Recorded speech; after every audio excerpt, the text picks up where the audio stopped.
أقوى قدامكم ومنردنا نبكي، وأي واحد يقول لي شبيك أقول له بخير، وأنا أسبوع كامل مستعد أحكي. الله.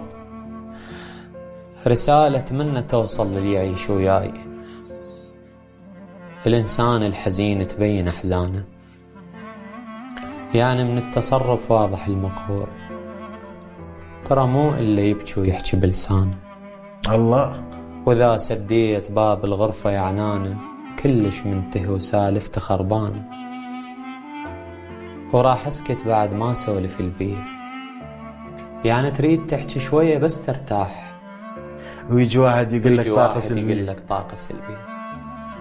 وقلهم لا تلوموني ويلوموني، ما يحتاج أسولف والله ما يحتاج. زين. أكو لمعة قوية مبينة بعيوني. الله. وأريد الناس تفهم صمتي، هم بطران هو أنا من أسولف ما يفهموني. الله.